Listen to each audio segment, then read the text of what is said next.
My good people, mambo vipi, mambo vipi? Imekuwa muda sana hatujakuwa tukiongeleshana hapa, but at long last we are here, and kama kawaida, this is Biashara Warriors and this is your home for all the businesses that you can do in Kenya. Si wanga tunaingia huko mtaani, tunachanganya, tunaangalia mabiashara zenye watu wanafanya huko. Tunakuja tunakuletea hapa, wewe mwenyewe una decide kama unataka kufanya hii, tunakupea information.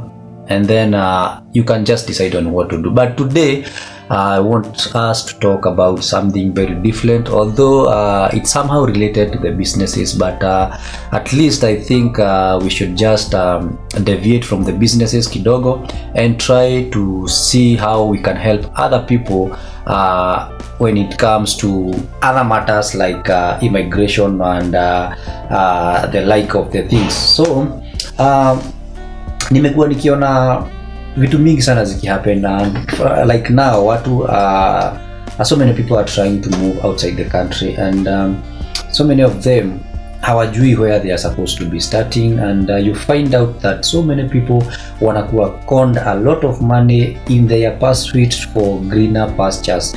People are trying to move to countries like Canada, people are trying to move to countries like USA, people are trying to move to countries like Australia, but most of them hawana ile know-how or any platform yenye wanaweza ingia wajue what normally happens.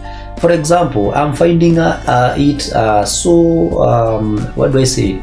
So awkward or so dehumanizing. I don't know if that is the right word to use, but when you find somebody amekuja kwako and then asking you to pay a sum of 500,000, 600,000, some are going to the tunes of 700,000 just to process you a visit visa to Canada. Why should you pay all that money for something that cannot cost you even more than 100,000?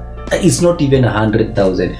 Getting yourself a visitor's visa ya Canada or ya USA or whichever country that is that you want, it cannot cost you more than 50,000. I bet you it can never cost you more than 50,000. But because people don't have the information, or they don't have the know-how on how to go about it, you end up mtu atakiitishwa hata hiyo 500,000, mtu akiitishwa 700,000, unapata tu anatoa tu hiyo pesa because akona hiyo motivation, akona hiyo motisha ya kutaka kwenda countries huko nje, because everybody, kila mtu anatafuta greener pastures. Hata mimi mwenyewe natafuta greener pastures, and I'm also trying to look on ways how I can move to different countries, and that is how I came to know about all these things. And believe you me, you should not take your money and pay somebody more than 300,000, 400,000 for him or her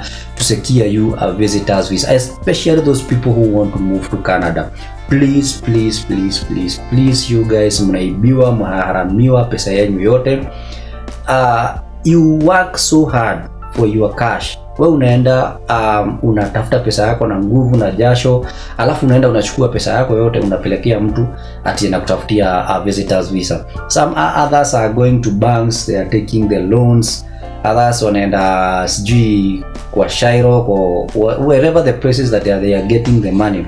But imagine it's not worth kupata hiyo pesa yenye unapata, and then unaenda unadampia mtu hiyo pesa yote for a process that can take you for a process that can never take your money more than 50,000. So what I want to advise people is those things about applying for visas, whether it is Canada that you are trying to apply for a visa, whether it's the USA, those are things that you can do for yourself and you can manage.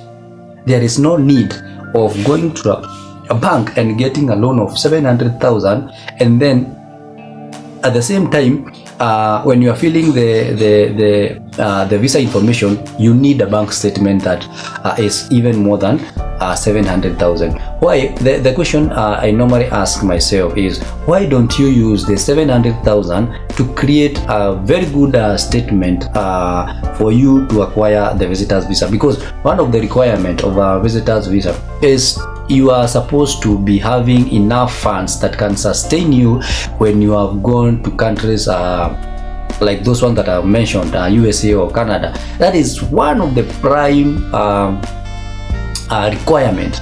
If you can prove to the embassies that you have the funds that can sustain you when you are in their country, there is no way they are going to deny you a visitor's visa. And here today I want to tell anyone who wants to move kwenda hizo countries za huko, please wacha kupeana pesa yako kwa agent wa kutafutie visit visa. That is something that you can do for yourself. Believe you me, it's something that you can do. All you just need is the information. Na bora uko tu na hiyo information ya anything that you require, then everything else will be in order. I've been having a few people that have been helping to try and fill those forms for the visas, and some of them kuna wenye wawili watatu wameshapata hizo visit visas, and it's not a very tedious activity. Actually, it's very very very simple. So in my next video I'm going to do or rather I'm going to compile all the requirements that you need to acquire a visitor's visa, and the what do I call it, the processes. I will take you through the processes one by one mpaka tuone venye unaweza acquire visa yako bila kushinda ukitumia agents wenye wanakulitisha pesa zako mingi zenye hauhitaji hata kulipisha kutoa hizo do. So please guys, stay woke, don't lose your money, and tegea video yangu next yenye inakuja, because I'll be talking about applying, and we'll start with the Canada visa because that is where almost everybody wants to go. So stay tuned on my next video.